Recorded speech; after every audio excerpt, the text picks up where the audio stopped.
అదే RTV app వార్తల్ని క్షణాల్లో చదివే అవకాశం ఉంటుంది. ఒక న్యూస్ పేపర్, ఒక టెలివిజన్ ఛానల్ మీ చేతుల్లో ఎప్పుడూ ఉంటాయి. డెవలప్మెంట్ జరిగింది మన తెలంగాణ. డెవలప్మెంట్ ఒకటే కాదు, అదేవిధంగా సంక్షేమ కార్యక్రమాలు చేసినా కూడా భారతదేశంలో ఏ రాష్ట్రంలో లేనటువంటి సంక్షేమ కార్యక్రమాలు మన రాష్ట్రంలో జరిగినాయి. మరి ఒక పక్కన పెద్ద ఎత్తున డెవలప్మెంట్ చేసుకున్నాం, రెండో పక్కన ఏ రాష్ట్రంలో లేనటువంటి సంక్షేమ పథకాలు కూడా మనం పెట్టాం. అయినా కూడా ప్రజలు మొన్న జరిగినటువంటి ఎన్నికల్లో మనకి భిన్నంగా 1.8% ఓటుతో మన రాష్ట్రంలో మన అధికారం కోల్పోయాం. డెవలప్మెంట్ చేసినా కూడా ప్రజలు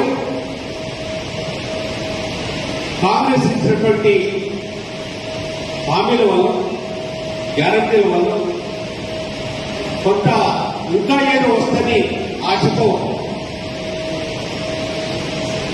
ప్రజలు కాంగ్రెస్ సైడ్ మొగ్గారు. మేనిఫెస్టో ఒకటి చూపెడతారు, 42 పేజీలతోని 420 హామీలు ఇచ్చింది. 42 పేజీలు మేనిఫెస్టో. ఇందులో ముఖ్యంగా చూసినట్టయితే 6 గ్యారంటీలు ఇచ్చింది.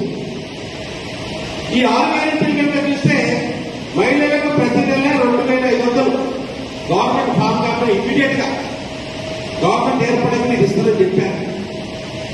500 సిలిండర్ ఇస్తున్నారు. మరి ముఖ్యంగా రైతు భరోసా కింద కౌలు రైతుకి కూడా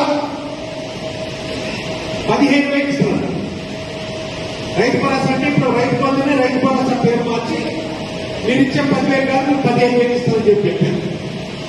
ఇది కూడా వెంటనే ఇస్తామని చెప్పారు.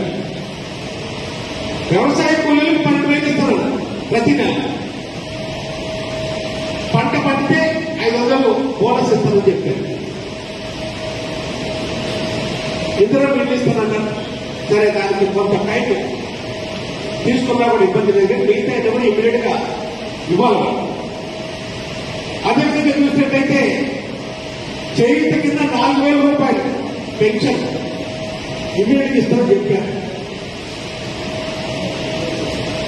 ఈ విధంగా 6 గ్యారెంటీల పేరుతోని ఎకరానికి 25,000 ఇవ్వాలని మనం డిమాండ్ చేస్తున్నాం. ఇంతవరకు ప్రభుత్వం ఉలుగు పలికే లేదు.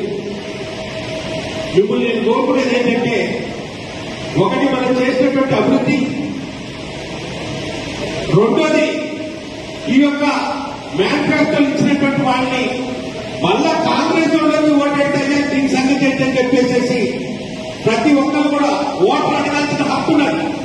మీ అందరి ఆశీర్వాదంతో, ఖమ్మం జిల్లా ప్రజల ఆశీర్వాదంతో నేను 2 సార్లు ఎంపీ అయినా.